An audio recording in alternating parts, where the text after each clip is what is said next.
Guys, what is going on? I was playing Donkey Kong Bananza for the whole day basically yesterday. That's how excited I was to actually play this game, and I've got some early impressions of the game and I kind of wanted to share them with you guys and tell you what I think about the game so far. I'll keep it as real as possible right up front. I don't think this game is a 10 out of 10 like what a lot of people are claiming on the internet. That's just an absolutely crazy thing to say in my opinion. Not many games, I don't think any game personally can reach a 10 out of 10. Sure, giving games 9 out of 10 or as close to perfect as possible is absolutely fair, but giving something like a 10 out of 10 is just a bit ridiculous. It's kind of like no really accepting any faults that the games actually show, and every single game has faults.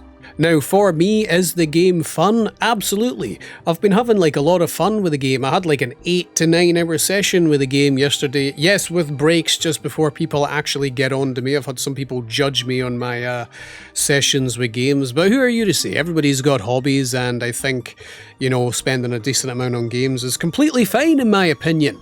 But like I said, I do think the game is overall fun. The powers that DK has in the game, being able to go around and cause destruction everywhere. I enjoy it to some extent. I don't think it's the best thing ever. I remember when I was watching a bunch of previews for Donkey Kong Bananza, I was kind of thinking to myself, is all we're gonna do in this game just go around and cause destruction to the environments? Is that really going to be it? And I can honestly say yes, that is what the game is. What you see is what you get when you're watching the game. It's not really any different from that. I think if anything was going to change within the game, I would have seen a lot of it within my session that I had yesterday, and yeah, I do think it gets a bit repetitive. But does that stop it being somewhat fun? I don't think so. Now, do I have a craving to go around and collect everything in this game? I honestly can't say I do, guys. I'm being honest as I can here. I don't think going around and getting every single banana and every single fossil in the levels is that enjoyable for me personally. And the reason I say that is because for me, I think this game suffers a bit of the same problem that Mario Odyssey does. Now, whether you think it's a problem is up to you, but I personally do for me. I've gamed for a long time and seen evolutions of games over time, and for me, I don't really like the structure of how they go about collectibles in some of their newer games. My problem with Mario Odyssey and this game is I do feel like there is a bit of a quantity over quality problem when it comes to the collectibles. And what I mean by that is, if there's 30 or 40 bananas per level, how many of them can you actually remember getting? Are you just going around mashing, collecting the bananas, and that's it? You're just ticking the box for that banana. Do you remember what that banana involved doing to get? I don't feel like the game actually has a lot of that going on with it. And it's a similar problem that Mario Odyssey had for me. There's so many moons on the level, just like bananas, that I couldn't really remember half the moons that I got because they just give you so much. Now, one of my things I loved about older Mario games or older platformers of this style was maybe we had several stars to get in the levels. I'll just use Mario as an example, and I can remember a decent amount of those stars, specific ones that you went to get. Some levels even changed dramatically just for different stars, and it was the same with games like Mario Galaxy. I remember a lot more stars you got in those games because there was specific things you had to do in order to get them. And I can honestly say I don't really feel that way about Donkey Kong Bananza or games like Mario Odyssey. I feel like it does have a bit of a quantity over quality problem. Now, I'm not saying that doesn't make the game fun. It's fine, it's fun going around mashing, collecting bananas, but for me it just doesn't really have any memorable ones to get. Now, in my opinion, if you have to go around and get all 40 bananas per level or however many it is just to see the odd 2 that are memorable, I think that's a bit of a design issue because I would much prefer to see some memorable ones along the way that would make you interested to go get the rest of them. But because so many of them are just handed to you for not really doing much, it doesn't really make me want to explore as much as I would want to in previous games of the past because we just get fed so much of the currency. I hope people can understand where I'm coming from with that angle.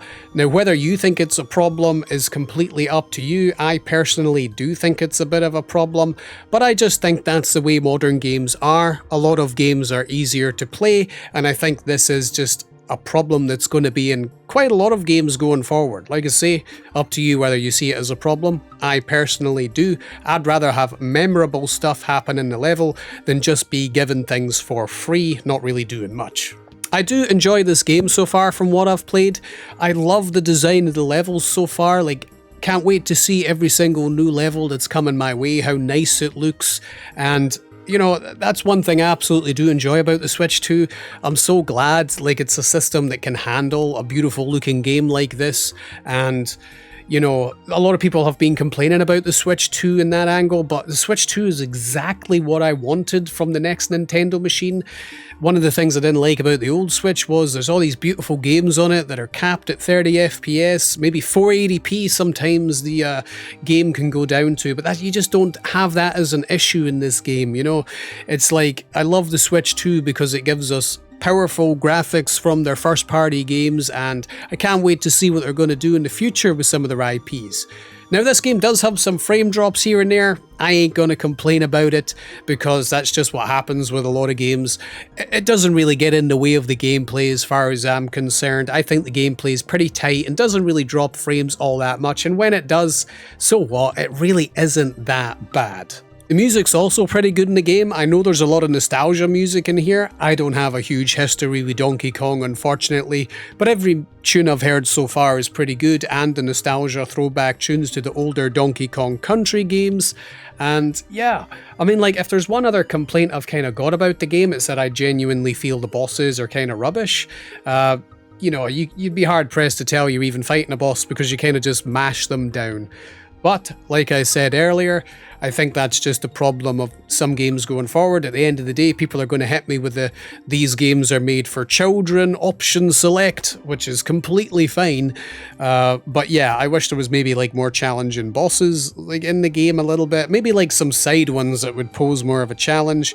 So far, I've not seen anything like that in the game, but the story bosses are kind of just a mash fest. That's completely fine, but I do... it's a bit of a problem. Whether you think it's a problem is up to you. Like I said earlier though guys, no game's a 10 out of 10 as far as I'm concerned. I'm kind of just looking to keep this one short. I do think the game's overall fun, and I enjoy what I've played so far, but do I see myself coming back to this game years from now? Absolutely not, because like I said earlier, quantity over quality problem with the collectibles is just not what I'm looking for in a next generation like platformer, 3D platformer. I'm looking for someone else, and I can't wait to see what they're going to do with the 3D Mario game, because overall I think this game is a step in the right direction towards something pretty great. Thanks a lot to everybody who watched, and I'll catch you in the next one,